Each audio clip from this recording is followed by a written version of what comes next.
Good evening, guys. It's David Landers, a Shadow to the Light, and I want to welcome you to my page that we're working on inner trauma, bringing parts of our personality to the surface, understanding what makes us tick, our interactions with people. I just want to put it out there once again. Thank you for anyone who took the time to view the videos on the Facebook story. It keeps me motivated, and I'm trying to build something here. Bit nervous when I do these videos, so I hope the message gets across okay. So my last video I mentioned that I would do an alphabetical order process of what I believe some emotions that are controlling us in our daily lives, that we keep hidden and suppressed. And one of the emotions that I'd like to start off with, obviously, letter A, is anger.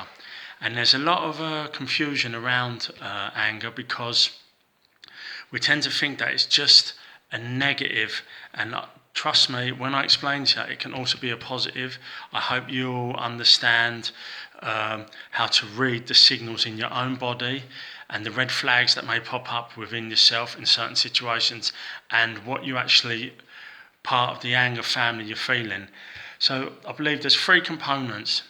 There is passive anger, passive aggression. You have open anger, open aggression, and then you have what's called assertive anger, which is called assertive aggression. And passive aggression, for me, can be one of the most detrimental emotions, detrimental feelings that you can keep in your body, because basically what you're actually doing is keeping a lid on a boiling pot. That's the only way I can explain it. So you could have been abused at school, as in a physical sense, bullied. You could have been traumatized by caregivers, parents, etc., etc. And you are keeping these hidden. It's called passive. So it could come out in your personality, as in you find it easy to sulk with a spouse. You find it easy to sulk with family members. You can be a bit kind of sarcastic. You can be a bit frustrated and maybe be a bit lose your patience very quickly. This is all part of passive aggressive, passive anger. The next one I truly believe is something you want to avoid at all costs. And if you're suffering passive aggressive issues, really get to the bottom of it, because it will, I promise you, come out in the next. And it's open aggression. And open aggressive, open anger is what we're seeing around city centres. Obviously, it's sparked off with alcohol abuse, etc., etc.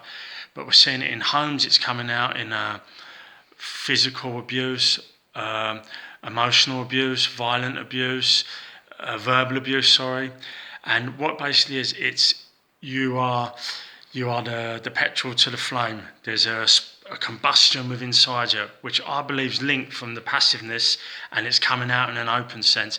So it's all about control when you're openly angry. It's all about wanting to control everything around you. And if you've ever looked at someone who's in a rage or who's being verbally abusive, the very thing that they're trying to do is control. They are certainly not in control. They're out of control. And it's a paradoxical situation for them. So the flags that you need to look for in that is, if you're in traffic, for example, and you're losing your shit because someone's pulled out on you and you're going from zero calm to like dynamite explosion, you need to really start dissecting what's happening in your life. Where is it coming from? And I can suggest it's come from the passiveness. Go back, and I'll learn you how to do that as we go along. But I'm just doing these videos so you can be aware that the emotions that you think are just through that situation, that circumstance, there is always a past to them, always.